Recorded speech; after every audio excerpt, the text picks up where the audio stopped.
Hello everybody and welcome back to the damn podcast. We're over here on the podcast channel today, so make sure you are subscribed to this.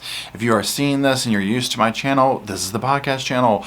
And over here we do like headlines, we go live, we do that kind of stuff. And if you're new here, just make sure you check out the description because I have a few different channels that I do. So today we're going to be doing what I call like a crazy Carolina crime because I've been seeing a lot of these come out recently, and one of my friends sent me this one and I was like, what? So I just want to talk about this headline. We'll probably follow this one over here, see where it goes, that kind of a thing, because this is so tragic. And I was just like, oh my god, this poor guy, and their poor son too. And so what we're going to do is I'm just going to put the article here up on the screen. I'm going to read through it and talk about it a little bit, and we'll go from there. So the first thing we're going to look at is from a People magazine article, and it's called North Carolina Woman Who Told Police Her Firefighter Husband Died by Unaliving is Charged with Murder. Heather Allman is being held without bond on first-degree murder charge and has not yet entered a plea. This article is by Chris Harris and it was published June 30th, 2022 on peoplemagazine.com/crime. So what I'm going to do is just read through some key points of this and discuss it a little bit, and then read through another one that talks about the 911 phone call because I thought that was very telling as well. So North Carolina woman who allegedly told police her firefighter husband fatally shot himself is now behind bars. So according to the statement, the officers arrived at the home in Seagrove on June 25th. They received a 911 call regarding an alleged self-inflicted gunshot wound. I will talk about that in a second. Now there they find, I think the name is pronounced Michelle, MJ, that's what we'll call him throughout, James Allman, 37. He was alive but unconscious, and he was rushed to the hospital, but unfortunately he did not make it. Now they say that he was employed full-time with the city of Asheboro and a longtime firefighter in Randolph County. Now here's the unfortunate part. This is not far from me at all, right, where I live in North Carolina, where I grew up from in North Carolina. He was also an active volunteer with the Seagrove Fire Department. So now once he did their investigation and did all that kind of stuff, they were like, this doesn't pass the vibe check. They consulted with the DA's office, and a warrant for arrest was issued for Heather Hicks Allman. This was the wife of him, and she was arrested.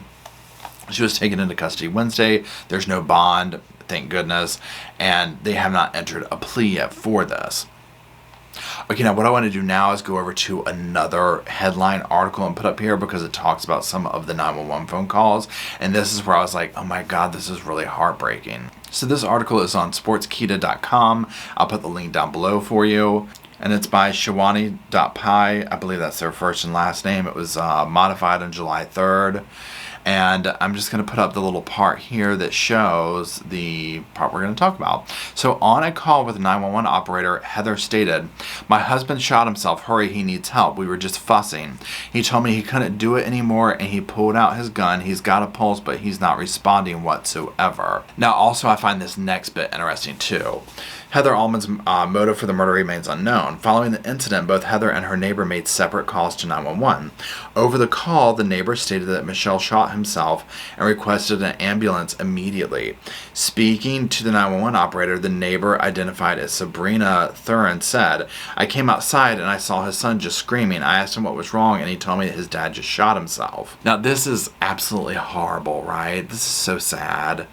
I mean, I can't wrap my mind around that. Now, the fire department did put out a statement, and I'll put it up here on the screen, and here's part of what they had to say. "MJ's infectious smile, outgoing personality, and willingness to serve others will forever be missed throughout our county's fire service.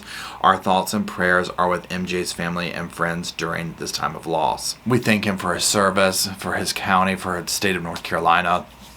In the community, obviously, people, it sounds like, spoke very highly of him.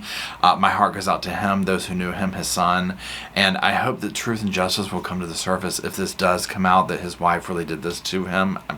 This is absolutely horrible, right? Because from what I found, I'm not seeing anybody running to really, say anything positive about her, right?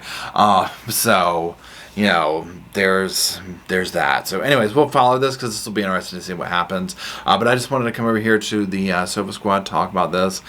There's just a lot of crazy stuff going on here in North Carolina and the world right now. It's a sad state of affairs, unfortunately. So anyways, I appreciate it. The links are down below. Make sure you're subscribed, I should say, to all the channels. And until we gather around the old computer and the old sofa over there, I'll see y'all soon.